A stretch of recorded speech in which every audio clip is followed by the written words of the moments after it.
Hello everyone and welcome back to Black Cats TV. Yes, I've had a bit of swap around in my room and I don't know if you noticed, like our new background, it's pretty cool, we think. Hopefully one day we'll have a studio like that, but I don't see it happening in the near future. But more players, more transfers, just every other day something. I was a little disappointed. It's been about 4 days since we've signed someone now, so it just feels a little bit like, well, you know, what's going on? Yes, do that. Do that like and subscribe that's just come up there. Thank you for automatically doing that for me there. Yeah, we'll get straight into the transfers. So let's have a look here. So the first one, of course, he's in first, is Fabrizio Romano. So he's been talking about the Bologna centre-back, and that is Colombian John Lucumi. So it says, I think that's how you say it. Correct me in the comments if I'm wrong. Preparing an opening bid for the official bid for the Colombian John Lucumi. This one has also then picked up some traction. If I swap over to this one as well. Yes, there we are, with Keith Downey also picking up on this one, but not just for Lucumi. So Sunderland considering making a bid for Bologna's Lucumi. Colombian International is on the Sunderland radar, and explorative talks have taken place as for Fabrizio Romano. So, of course, they're linking into each other there. We also potentially in the market for another attacking midfielder. We're going to run out of space. We're just going to play 10 across the middle now. I think that's all we're doing to stay up is 10 across the middle.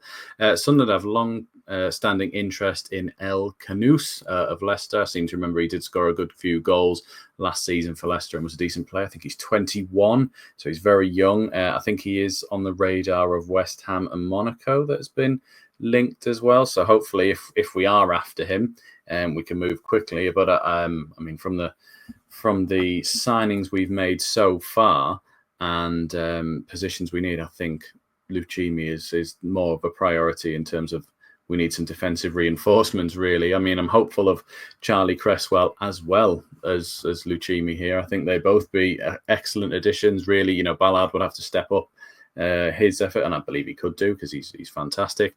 Does sort of move 09 out of the sort of window a little bit, but I think they were saying that Lucumi is a great ball playing centre back as well, so he kind of takes over from the 09 role, and people seem to be a bit surprised that he's not been on anybody else's radar so far. So I think further down in one of the articles it did list that Aston Villa potentially interested as well, but I think he'd be offered a starting position at Sunderland and one of the first names on the team sheet, whereas at Villa there's quite a few centre-backs you could be behind. So who knows?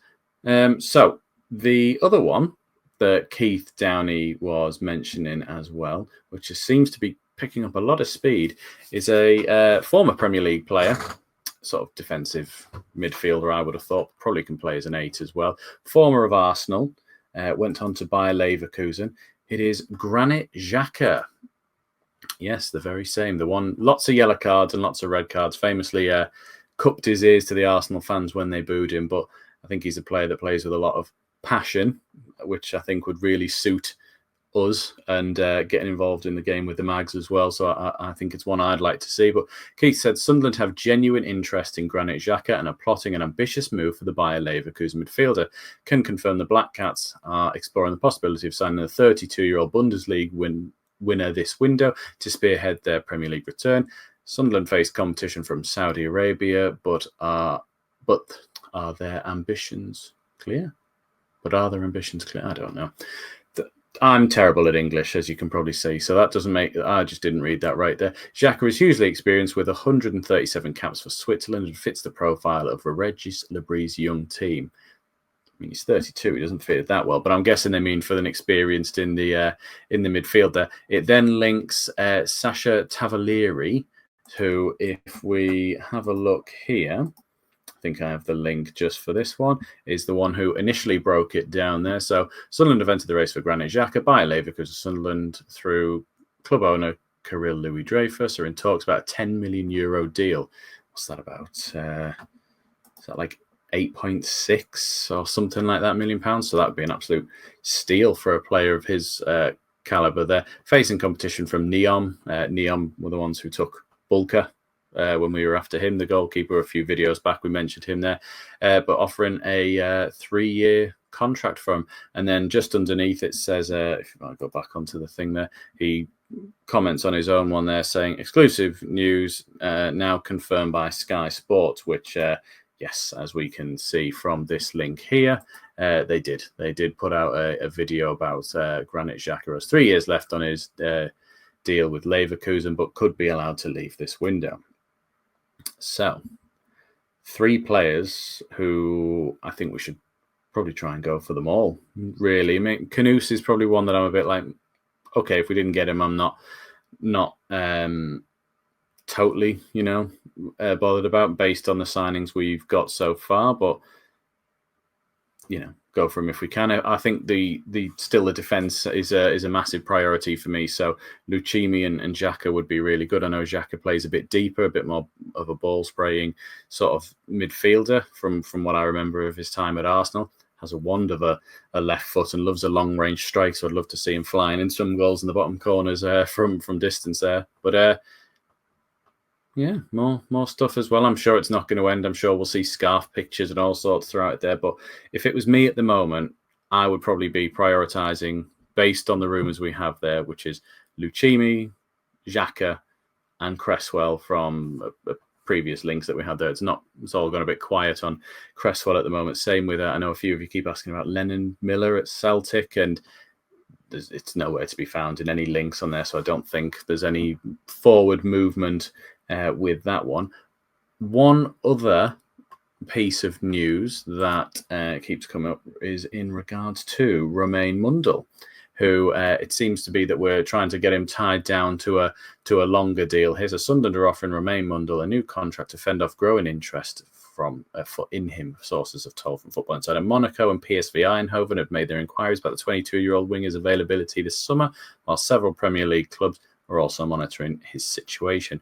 Sunderland do not want to sell Mundle as they prepare for life back in the Premier League, and talks are ongoing over a new deal. Last season, the Englishman was plagued with a hamstring injury, but impressed. 17 championship starts, 5 league goals across the campaign. I mean, we have to try and keep Mundle. If you ask me, I think there was that when he came in, took over from Jack Clark, he scored against Burnley, he scored against Portsmouth, he scored against Plymouth, 3 games in a row that he did there. And then I don't think it was long afterwards that he picked up his injury.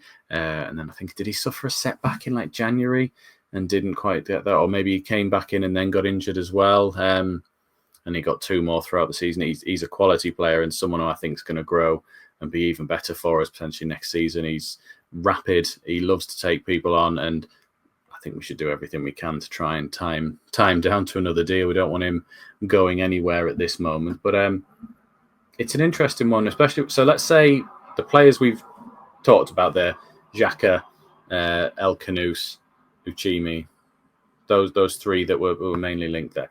If we signed all of them, what's our starting 11? I'm thinking it's probably Patterson, Hume, Ballard, Lucumi, and Ronaldo across the back 5. If we do a back 4 as well, the midfield you're probably talking Diarra, Siddique, and Enzo.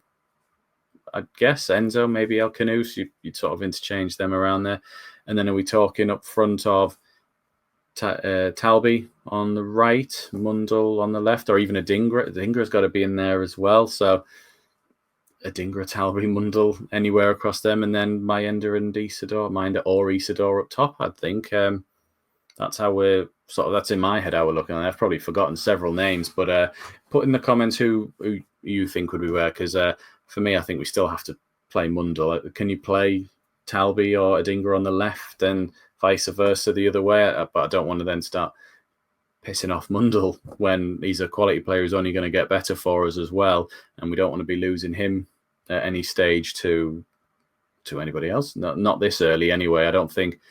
Give him another year, and potentially if his value is fantastic, can't turn it down, and it's money to reinvest back into several other players, then we can talk about it. But it just doesn't seem like the right time to be. We've sold Bellingham, sold Watson. I don't want to be selling too much of the team from last season, because yes, we bought 5-6 players already so far, with several others linked every other day, but I don't want to leave us too thin, especially when, as we keep mentioning, African Cup of Nations in December and January is going to leave us quite short anyway, and we're going to be relying on the heads from the previous seasons to get us through games and keep us ticking over with the points. So it's let me know what you think of those the 3 transfers, and if you would have all of them, if you'd have just a few, and what your general thoughts are of them, and if you've got what your sort of rough starting 11 would be for the game against West Ham. Me and Mike are trying to plan on being live this Saturday, potentially for the game against I think it's Seville, but whatever game is on Saturday night, just to have maybe not a live commentary of it, but just chat, everyone, just join in. We can talk, answer questions, and just sort of have a general bit of chit chat about Sunderland while the game's ongoing. So if you've got time, swing by, but do like this video and subscribe if you're new. I think we just hit 2,000 just the other day, which is mental to even think we've got that in way under a year. I think we only started in roughly December, so it's fantastic. So please keep doing it. It really does help us out. So we'll see you on Saturday if we don't end up doing another video this week, because there'll be more news about more players, and it's bloody brilliant being a Sunderland fan at the minute, isn't it? So take care, everyone, and we'll see you later on. Bye now.